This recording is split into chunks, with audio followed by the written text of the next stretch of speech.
আসসালামু আলাইকুম রহমতুল্লাহ।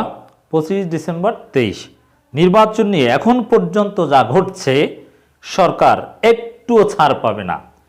কি শুরু হয়েছে দেখুন, তদন্ত শুরু হয়ে গিয়েছে।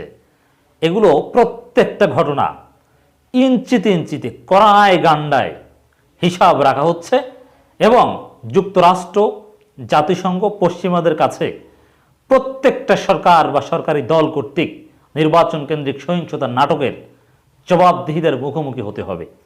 দর্শক, এই যে নির্বাচন, এটাকে পশ্চিমারা, যুক্তরাষ্ট্র, জাতিসংঘ কেউই ওরকম কোনো নির্বাচন হিসাবে দেখছে না এবং এই নির্বাচন নিয়ে তাদের কোনো আগ্রহ নেই। কারণ এই নির্বাচনের ফলাফল কি ঘটবে, কি এখানে কোনো প্রতিদ্বন্দ্বিতা নেই, এটা একেবারে পাগলও বুঝে যে এটা একতরফা নির্বাচন। আর পশ্চিমারা তো বুঝবেই। কিন্তু এখন ইউরোপীয় ইউনিয়ন, যুক্তরাষ্ট্র, পশ্চিমারা তারা এখন সিরিয়াস হয়েছে কি নিয়ে? এই যে নির্বাচনের নামে সহিংসতা, ভাগ বটরার নামে মারামারি, বোমা মারা, কুপিয়ে হত্যা করা থেকে শুরু করে এই ঘটনাগুলো তদন্ত করে রাজনৈতিক সহিংসতা সৃষ্টি কারা করেছে, কি ঘটেছে, নির্বাচন প্রক্রিয়াকে কিভাবে কারাপ্টেড করে ফেলেছে, নির্বাচন কমিশন কি করেছে, এগুলো সব কিছু রেকর্ড করার জন্য তদন্ত করার প্রক্রিয়া অলরেডি শুরু হয়ে গিয়েছে। দর্শক, আপনারা জানেন, আগের খবর, একদিন আগে নির্বাচন যুক্তরাষ্ট্রের একটা প্রতিনিধি দল ঢাকায় এসেছে। যুক্তরাষ্ট্রের প্রতিনিধি দল কি করতে এসেছে? তারা কি নির্বাচনকে বৈধতা দিতে এসেছে? না। একদিকে প্রতিনিধি দল এসেছে, আর একদিকে পিটার হাস দিল্লি গিয়েছেন, আর একদিকে শ্রমনীতির কথা বারবার স্মরণ করিয়ে দিচ্ছে। আবার দেখেন, তারা এক প্রকার তদন্ত করছে। দ্বাদশ জাতীয় সংসদ নির্বাচন পর্যবেক্ষণের জন্য যুক্তরাষ্ট্রের গবেষণা প্রতিষ্ঠান ইন্টারন্যাশনাল রিপাবলিকান ইনস্টিটিউট ও ন্যাশনাল ডেমোক্রেটিক ইনস্টিটিউটের 5 সদস্যের একটি প্রতিনিধি দল বাংলাদেশে এসে পৌঁছেছে। আগামী 7 জানুয়ারি অনুষ্ঠিত নির্বাচন পর্যবেক্ষণের জন্য এই দুই প্রতিষ্ঠানের 12 সদস্যের প্রতিনিধি দল ঢাকার আসার কথা। তাদের অন্যতম 5 জন বিশ্লেষক। তাদেরকে নির্বাচনী পর্যবেক্ষক ওই অর্থে বলা ঠিক না, তারা বিশ্লেষক, তারা এক প্রকার তদন্ত করবেন। আর এখানে এই নির্বাচনের চাইতে নির্বাচন কেন্দ্রিক সহিংসতাগুলো নিয়ে তাদের কনসার্ন বেশি। স্থানীয় সময় শনিবার 23 ডিসেম্বর এই যে আইআরআই এর ওয়েবসাইটে প্রকাশিত এক সংবাদ বিজ্ঞপ্তিতে জানা হয় 5 সদস্যের প্রতিনিধি দলটি বাংলাদেশে 6 থেকে 8 সপ্তাহ অবস্থান করবেন, দীর্ঘ সময় অবস্থান করবেন। এর মানে নির্বাচন doesn't mean only polling day. নির্বাচন is a long term process এবং সেটা শুধু শিডিউল ঘোষণা থেকেই স্টার্ট হয় এটাও কিন্তু ঠিক নয়। এটা বছরব্যাপী ধরে বা কমপক্ষে 6 মাস ধরে এই প্রসেসটা কনসিডার করে থাকে পশ্চিমা বিশ্ব। আইআরআই ও এনডিআই জানায়, আইআরআই ও এনডিআই এর যৌথ প্রতিনিধি দল গত সপ্তাহে বাংলাদেশে এসেছে। এখন আইআরআই, এনডিআই এদের প্রতিনিধি, এদের রিপোর্টের উপর ভিত্তি করে স্যাংশন থেকে শুরু করে নানান বড় বড় সিদ্ধান্ত বা যুক্তরাষ্ট্র সরকারের নানান সিদ্ধান্ত নেয়ার ক্ষেত্রে গ্রাউন্ড তৈরি করেছেন। গ্রাউন্ড ওয়ার্ক বলতে যা বোঝায়, তৈরি করেছে এই প্রতিষ্ঠানগুলো।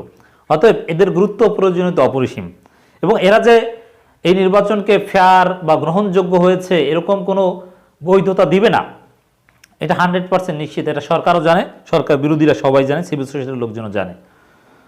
প্রতিনিধি দল 7 জানুয়ারি নির্বাচনের আগে, নির্বাচনের সময় এবং নির্বাচন পরবর্তী সহিংস পরিস্থিতির উপর নজর রাখবে। এর মানে নির্বাচনের পরের বিষয় তারা দেখবে। এটা তারা কি বোঝায়?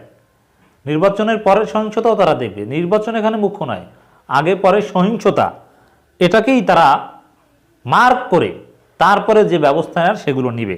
এর মানে সরকার আগে পরে এখন পর্যন্ত যা করছে, সামনে যা করবে একটু ছাড় পাবে না। কড়ায় গান্ডায় হিসাব দিতে হবে, তাদেরকে জবাবদিহিতা করতে হবে।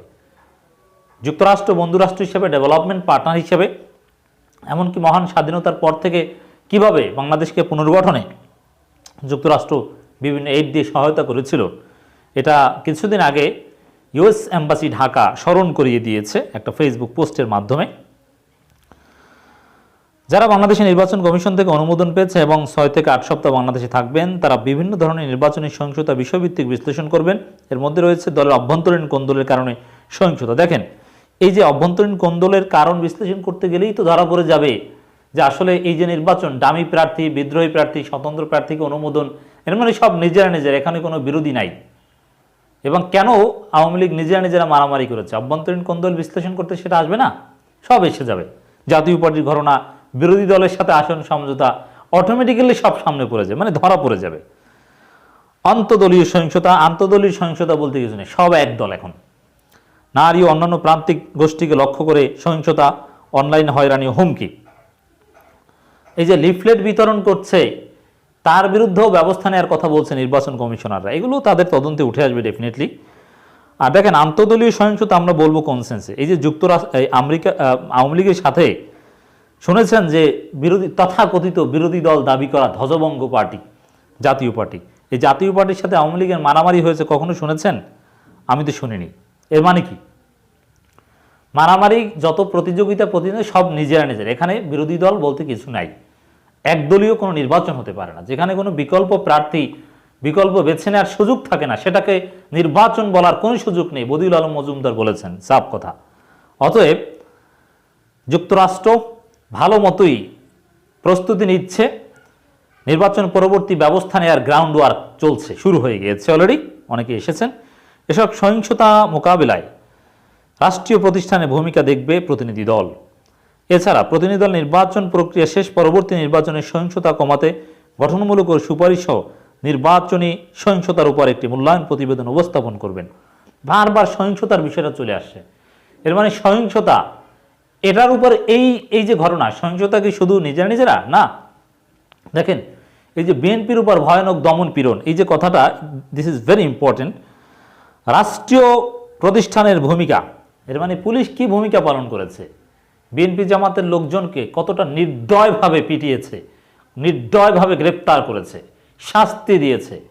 গ্রেপ্তার করতে গিয়ে বাবাকে না পেয়ে ছেলেকে গ্রেপ্তার করেছে, আসামিকে না পেয়ে ভাইকে গ্রেপ্তার করেছে, বোনকে গ্রেপ্তার করেছে, মাকে গ্রেপ্তার করেছে, নন পলিটিক্যাল ভাইকে গ্রেপ্তার করেছে, ক্রিকেটার খেলোয়াড় ভাইকে গ্রেপ্তার করেছে, সামাজিক ইনফ্লুয়েন্সার, নানানভাবে সমাজে অবদান রাখেন, শিল্পী, তাদেরকে গ্রেপ্তার করেছে, অথচ পলিটিক্সের সাথে তার সম্পর্ক নেই। এই যে, এবং শ্রমিকদের উপর মাত্রাতিরিক্ত বল প্রয়োগ করা, এবং অভিযানে গিয়ে জামাত ইসলামী প্রেস বিজ্ঞপ্তিতে নিয়মিত অভিযোগ করা হয়, তাদের আসবাবপত্র ভাঙচুর করার অভিযোগ, দোকানপাট ব্যবসা প্রতিষ্ঠানে ভাঙচুর করার অভিযোগ, গ্রেপ্তার করতে গিয়ে। তো এগুলো সব এই সহিংসতাকেই, যেহেতু রাষ্ট্রীয় প্রতিষ্ঠানের ভূমিকা, আবার সব ধরনের সহিংসতাই নির্বাচন না, আসলে সব ধরনের সহিংসতা নিয়ে তদন্ত করতে আসছে, বিশ্লেষণ করতে আসছে, তারপরে মূল্যায়ন প্রতিবেদনে আসল ঘটনা উঠে আসবে। তো দর্শক, আপনারা জানেন যে এর আগেই প্রাক নির্বাচন পরিস্থিতি মূল্যায়নের লক্ষ্যে গত 8 থেকে 11 অক্টোবর বাংলাদেশে এনডিআই ও আইআরআই সমন্বয় গঠিত একটি প্রতিনিধি দল বাংলাদেশ সফর করেছিলেন। ওই মিশনের সুপারিশ, তারা যে সুপারিশ করেছিল সেটা তো সরকার মোটেও ভ্যালু দেয়নি। তো এখন যা করা হচ্ছে এটা মূলত আসলে যুক্তরাষ্ট্রের ব্যবস্থা নেয়ার একটা বৈধতা দেওয়ার জন্য যে তদন্ত করা দরকার, তদন্ত ছাড়া যুক্তরাষ্ট্র কোনো পদক্ষেপ নেয় না, এজন্য এটা এক প্রকার তদন্ত হিসাবে কাজে লাগবে, স্বাধীন তদন্ত। আর মানবাধিকার সংগঠন বা অন্যান্য তারা যা ইন্ডিপেন্ডেন্টলি যেসব ফাইন্ডিংস উপস্থাপন করে সেগুলো তো থাকবেই।